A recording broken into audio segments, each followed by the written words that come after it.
In the name of God, most gracious, most merciful, and may the peace and blessings of Allah be upon His messenger, his family, household, and his faithful companions. Dear sisters and brothers, wherever you are, may the peace and blessings of Allah be upon you. Dear sisters and brothers, wherever you are, may you receive the Islamic salutations. We are very close to the days of actual pilgrimage, and now there is a crowd of pilgrims who are coming from all over the world in order to perform this obligatory pillar of Islam. You need to see the joy and the happiness of these pilgrims.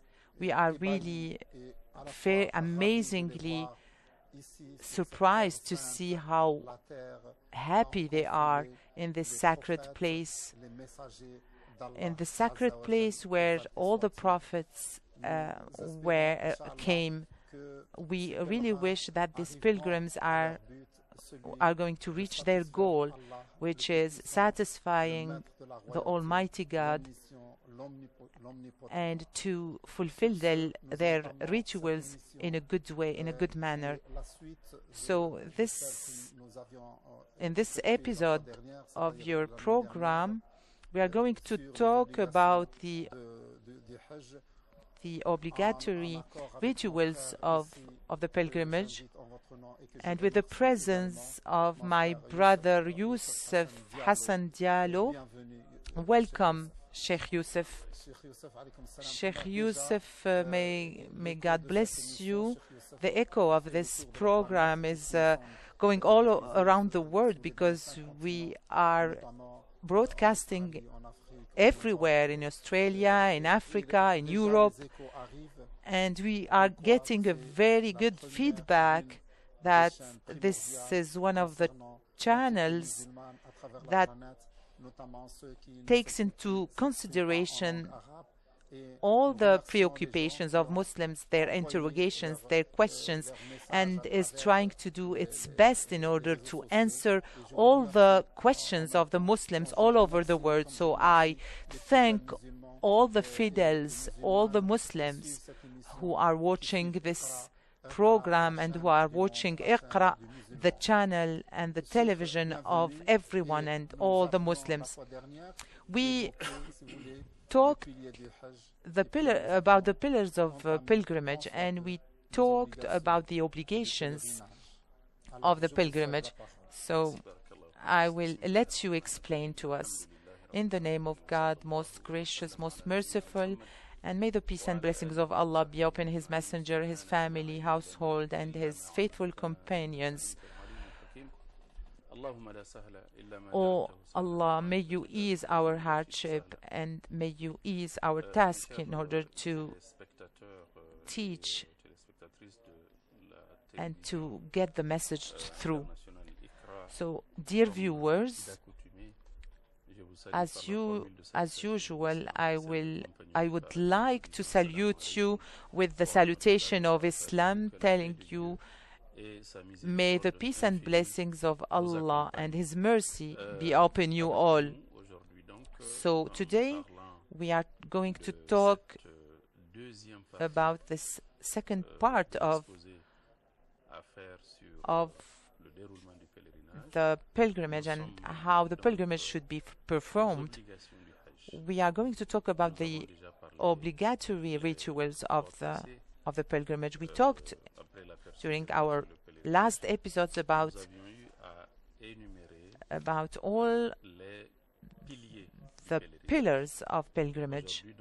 So today we are going to talk about the obligations of pilgrimage, among which we have the first obligation, because we need to follow the order. We're going to start talking about the expression of intention in the places of sacralization, when the pilgrim enters the state of sacralization.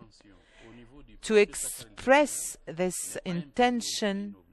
This intention in the miqat is not a pillar, but it's an obligation. What's the difference between obligation and pillar? A pillar is more important than an obligation. Of course, we have talked about their importance. A part of a pilgrimage without which the pilgrimage is not going to be valid. But the obligation is a part of pilgrimage that is necessary, is recommended in order to perform the pilgrimage. And the absence of this obligation is going to make us do a reparation, like an immolation, the immolation of a sheep or a cow. So this is the difference. The pillar, you don't need to do any immolation or sacrifice to correct the mistake, because anyways your pilgrimage is going to be invalid. We have talked about all the miqats, all the places, the points, geographical points that are around the sacred and the holy places, all the sites, the sacred sites. So it's an obligation in Islam, when we perform the pilgrimage, to express the intention before we come beyond, before we cross the miqat, before we cross this place that we have mentioned in the first part of this program. So this is the first obligation that the pilgrim is asked to respect. So we have many questions regarding the place where Muslims declare their intention to make Hajj or Umrah and begin the state of Ihram. Sometimes people come by plane. So pilgrims who come from Europe, Asia or Africa and take the plane to come to the holy places. So they land directly in the Kingdom of Saudi Arabia. Today, according to the programmation that has been done for the pilgrimage, the first group of pilgrims who arrive, they go to Medina. So this is an excellent idea, and it was well decided by the authorities in order to make sure that the pilgrim is not going to cross the place of sacralization. And so with this decision, it will allow the pilgrim to enter the state of sacralization, which is Dhul Hudayfa or Biyar Ali. And the pilgrim who comes to Jeddah, before landing to Jeddah, in the plane they are going to go beyond the state, the place of sacralization of the miqat. So that's why we are going to talk about what should be done in this case. It's a necessity because it's an obligatory ritual. Sometimes the things are managed in order to allow the pilgrim to not lose the benefits of the pilgrimage. So all those the people who come from Asia, Europe, they are asked to not leave the miqat. And sometimes the pilots, before reaching the miqat, they tell the pilgrims to enter the state of sacralization and to express the intention of the pilgrimage. Yes, we make the announcement in the plane in order for the pilgrims to prepare themselves. In the expression of the intention, we have seen that there are two expressions to be done. The first is the intention, generally speaking, which is this decision, an internal decision that we are going to perform the pilgrimage by choosing, of course, the type of pilgrimage that we are going to perform, and we have talked about it previously. So this is the first formality. The second formality is that there is an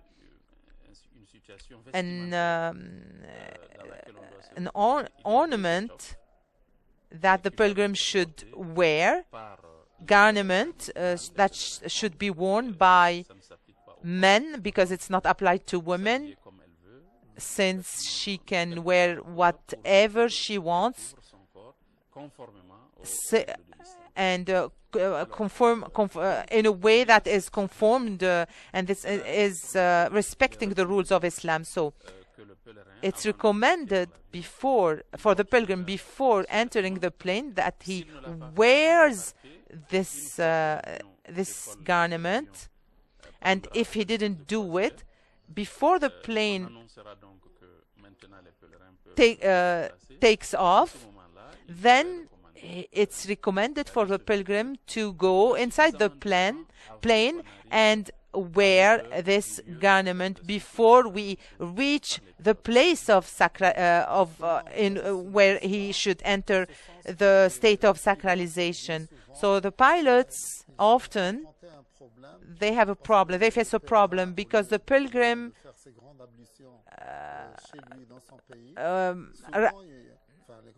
rather than doing his ablutions at home, he forgets, and when he wears the ihram, the garment, there is lots of drop of water that will come to and touch the garment.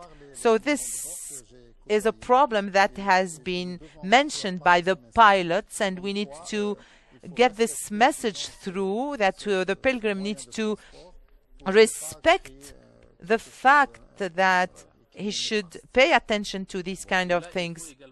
And we need to also say that if all these dispositions are not respected by the pilgrim, then there is penalty that is going to be imposed on the pilgrim. And the penalty is that the pilgrim needs to sacrifice a sheep at Mecca when he arrives at Mecca. In order to correct this mistake that consists in not wearing, for men, of course, the garment when we enter the state of sacralization. And the other penalty is that we have crossed the place of sacralization. Before taking, if we cross it, before making the intention, then we need to sacrifice a sheep. So Sheikh Youssef, you have on the screen Mecca and Medina. And as we can see, people are arriving, people who have prayed, who have saved money all these years, who have dreamt of coming to this holy place. Here they are, and may Allah be satisfied with their pilgrimage. So every time a pilgrim forgets an obligation or lacks to fulfill an obligation, he needs to sacrifice a sheep. So the pilgrims need to be informed in their countries. Just like in Malaysia, for instance, there are training courses for the pilgrims there, where we educate the pilgrims before they come to Mecca. thank God there is this program that is going to inform the pilgrims of their duties and obligations. Of course, sometimes we need to have organized groups in order to give them information, enough information. Like in Malaysia, for instance, they had a very long experience in this domain. So we need to say also that regarding the mistakes committed by the pilgrims, and that are, I will interrupt you for a short break.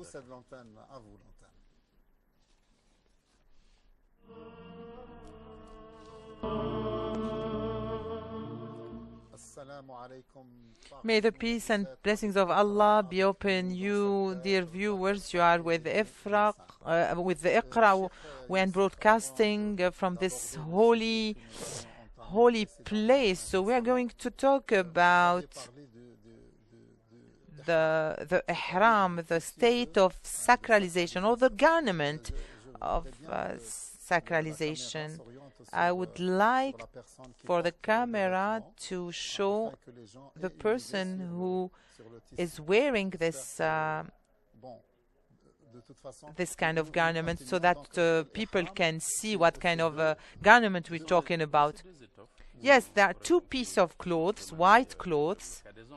The ihram is a white seamless garment. It consists of two pieces for men and one piece, a simple white gown for women. It is the only garment that the pilgrim is allowed to wear during the performance of the pilgrimage rituals. But we need to say also that in case we commit a mistake or a violation to this obligation, like wearing this garment in the miqat, in the place where we enter the state and we declare our intention to make the pilgrimage, because it's a pillar, we need to do it.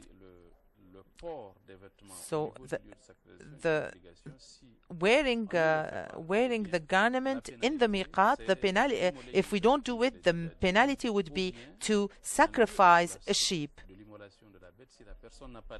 And if the person doesn't have the means to immolate a sheep, then the person needs to fast for 10 days, 3 days during pilgrimage, and 7 days when they go back home. So I seize this opportunity in order to say that some people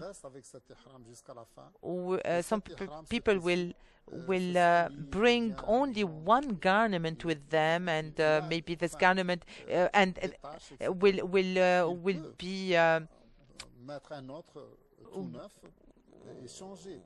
will get dirty, will get dirty for the entire period. That's why we need to have many garments with us in case one of them is going to be dirtied. So yes, of course, when we are performing the pilgrimage, we need to take care of the hygiene aspect of it. So this is the garment we're talking about, as you see on the screen. The man is wearing it. So this is one pilgrim wearing these two pieces of white garment. So that's what we are talking about. So you're going to continue talking about the ihram garment? So we were talking about penalties, fasting 3 days if the person doesn't have the means to sacrifice a sheep, and then 7 days when they go back home, which will correct the mistake that has been committed or the infraction because they abandoned one of the obligations of this pillar.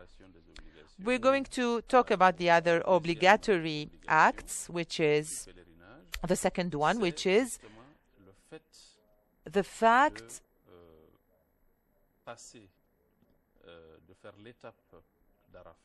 to spend the day of Arafah, the station of Arafah,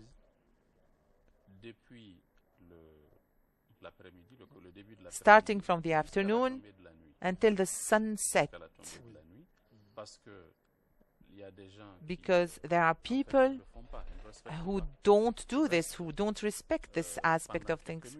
They stay just for a couple of minutes, and before the sunset, they go to Muzdalifah. So these people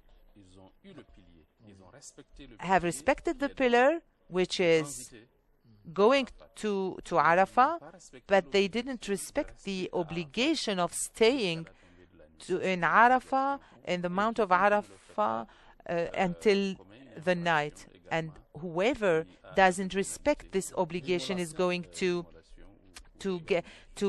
be forced to sacrifice a sheep. It's very important to respect the way our Prophet, peace be upon him, has performed the pilgrimage. And we have seen the recommendations during the farewell pilgrimage, and every day, every time, he was recommending people to copy the rituals from him. So because it was very important to do it just like he did it, peace be upon him. And it's very important to walk on the footsteps of our Prophet, peace be upon him, coming from all over the world and being in this holy place, and that just spending a couple of minutes in Arafat is a waste of energy, is a waste of our efforts. So the Prophet, peace be upon him, was sent by Allah, glory to him, to give the example, the best example in the way we should apply religion in our daily life. So he was our example, he is our ideal, and he performed the pilgrimage one time when the Islamic nation was constituted, before immigrating to Medina, when Islam was persecuted and it was at its beginning. But when Islam witnessed a huge development, a huge essor, and was gathering more and more people around him, then the Prophet performed that pilgrimage and gave all the rituals and the obligations of pilgrimage. So now, spending the day of Arafah from the afternoon to the sunset, we've seen what kind of acts we should perform during the day of Arafah. Do you want us to talk about another stage of this day? What we can say about this obligation of spending the entire period of time, just like our Prophet, peace be upon him, did, then we need to multiply the invocation, multiply the evocation and prayers. After the prayer of Dhuhr and the Asr done by, combined by the Prophet, peace be upon him, after he did the speech, and the famous speech where he gave the entire message of Islam to the nation, then he said that I am here, but all the place of Arafah can serve for all the pilgrims to stay in. So we need to follow the recommendation of our Prophet, peace be upon him, because maybe we will not have another occasion to come back here. So we need to multiply the invocations and the evocations and the prayers when we are in this mount of mercy. When we go to Muzdalifah, the stage of Muzdalifah, when we spend the night at Muzdalifah until the Fajr prayer, here it's an obligation of pilgrimage. It's the third obligation. the night spent at Muzdalifah, and it's very important to mention it because some people come and continue without stopping.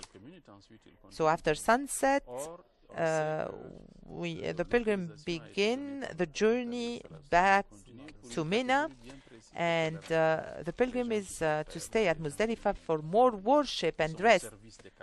So some people are moving all the time, and they have the authorization and the permission from the Prophet, peace be upon him, and to take care of others, to take care of the caravans.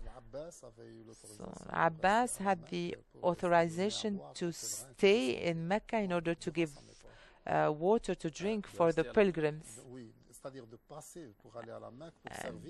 in order to serve the pilgrims and to not wait. And he gave the order for the shepherd to cross the road. So these are people who are serving the pilgrims. They are mobilized in order to serve the pilgrims. So these people can move. What should we do at Muzdalifah during the night spent there? Do we pray? Do we do other things? It's very important to precise this. All the invocations have been done during the day at Arafah. At Muzdalifah, it's a day for the pilgrim to rest.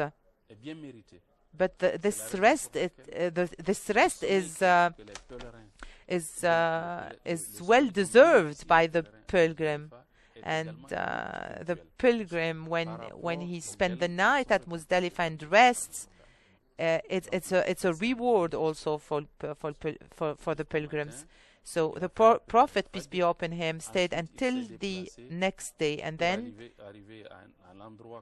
he reached another holy place, which is the Mash'ar al-Haram, and he started praying until the sunrise. And then he went to Mina, peace be upon him.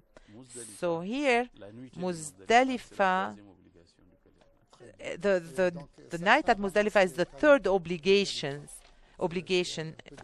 of the pilgrimage.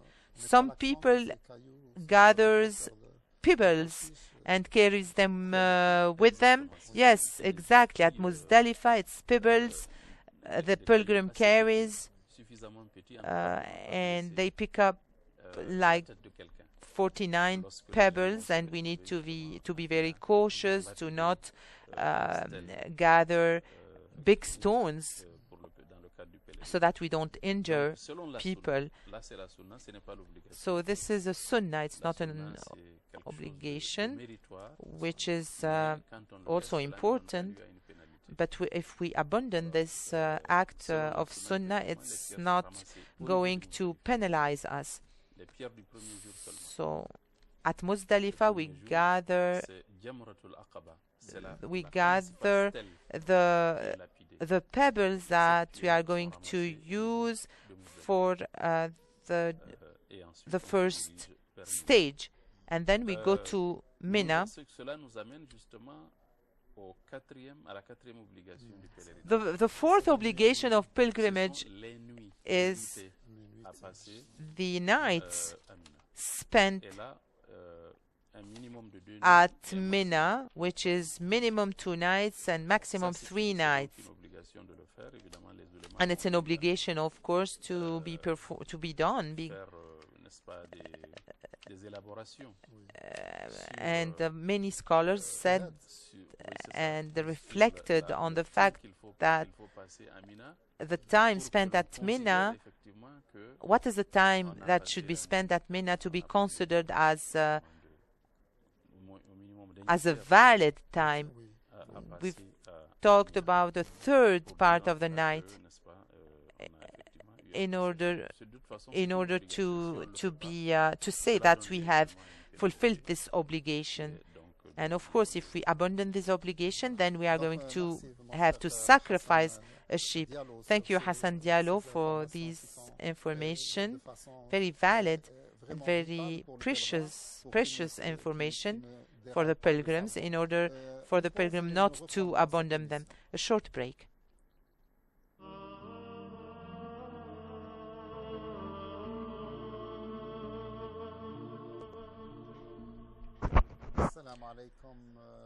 May the peace and blessing of Allah and His mercy be upon you all, dear sisters and brothers. Welcome and thank you for your attention and for your participation.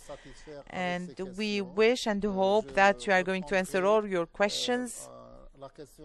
So, I have a question to my brother Youssef Diallo about the obligations of pilgrimage, spending the night at Mina during the days of Tashriq after the Eid.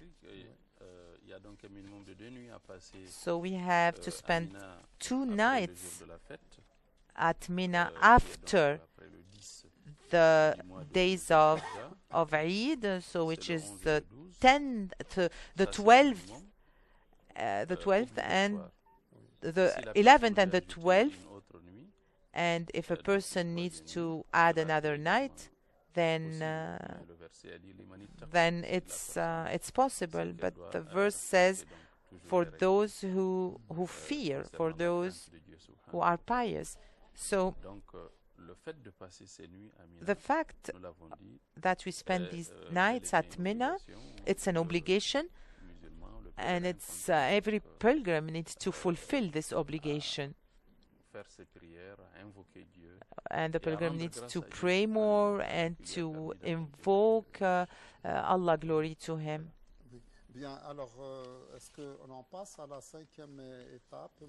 Can we talk about the 5th stage now? The fifth obligation is the stoning of the Jamarat, or the stages which are at Mina. The first day, which is the day of the Eid, there is the most important stage, which is the first stage of, and this is the Sunnah, it's the first stage. And the other days, whether it's the 3rd day, 2nd or 3rd day, it's the 3 Jamarat, which are the first, the 3rd stage, the 2nd stage, and then the 1st stage. So, regarding stoning or throwing pebbles, a person or a pilgrim can do it in 2 days or 1 day. Can it be done in 2 days? Yes, the first 2 days after Eid, we need to add two days, and there's the 3rd day that is optional. The 3rd day is optional. We are not obliged to do it if we are in a hurry and we have something else to do. So any old person can delegate or mandate another person to do it at the instead of them. Yes, people who have valid excuses can delegate other person to do it, but it's recommended for every pilgrim to do it personally and to take care of this act of worship, which is an obligation to do it personally. But of course, if a person has a valid excuse and they can do it themselves, then they can mandate someone else. Does the pilgrim have to be in a stage of purity, as if they were going to perform prayer in order to stone, in order to throw pebbles? Yes, I think it's recommended to do their once ablutions, but it doesn't invalid the throwing of pebbles, and this doesn't invalid this ritual. We have Dr. Zaidi from Algeria. Dr. Zaidi, may the peace and blessings of Allah and His mercy be upon you. Peace be upon you. May Allah bless you. Welcome. I wanted to ask Mr. Diallo. I performed the pilgrimage 3 years ago, and during the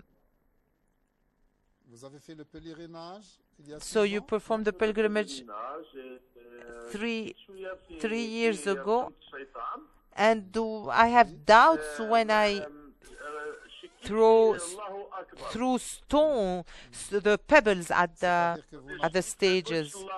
I didn't say God is great. I didn't do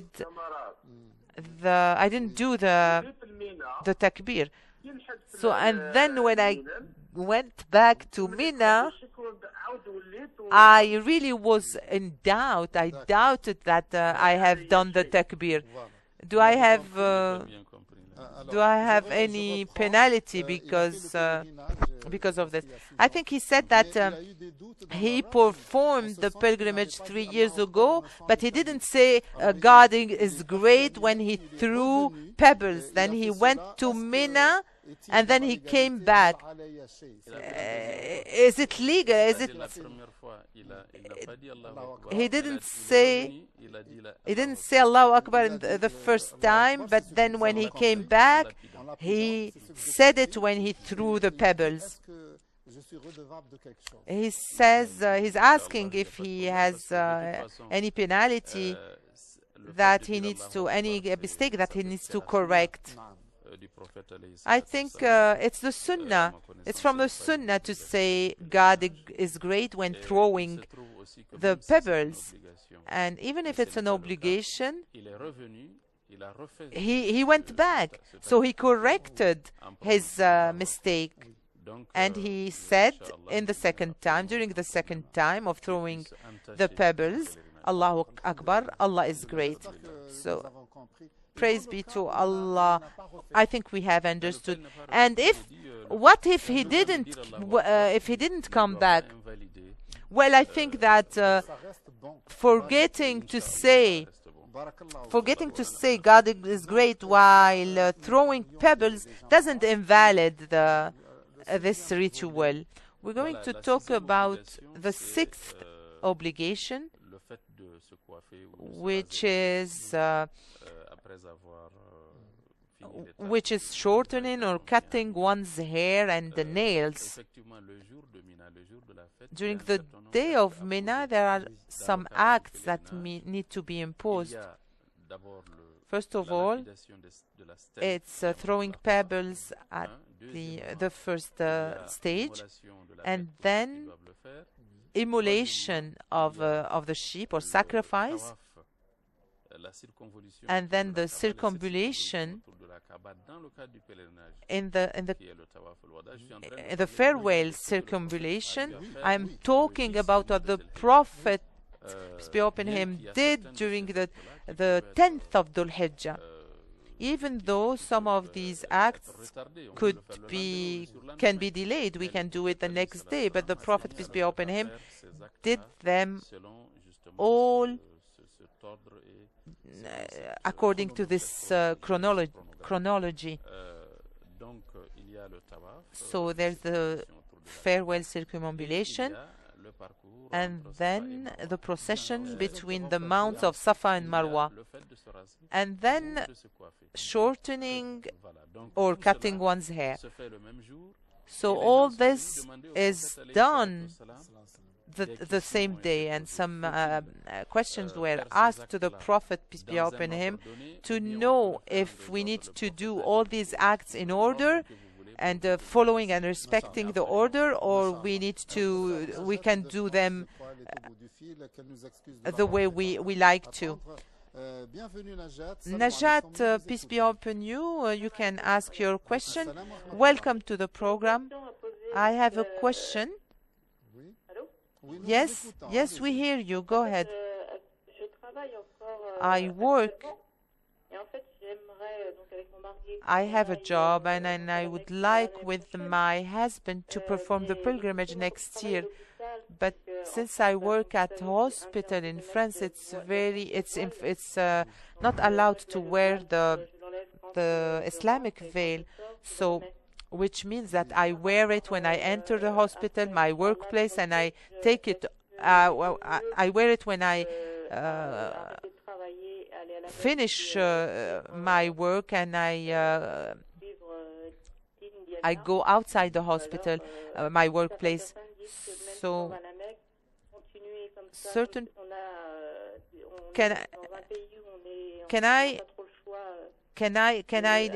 still perform the pilgrimage even though I'm not fulfilling one of the obligations of Islam, which is keeping the veil or the headscarf? Yeah, we need to pray for this sister who asked us to make an invocation for her, because they are going through a very big problem practicing their religion in the West. In Islam, Allah, glory to Him, told us in the Noble Quran that He doesn't oblige anyone to do something that is beyond their possibilities and capacities. And He asked us to fear Him as much as we can. So, to fear Him as much as we can. With these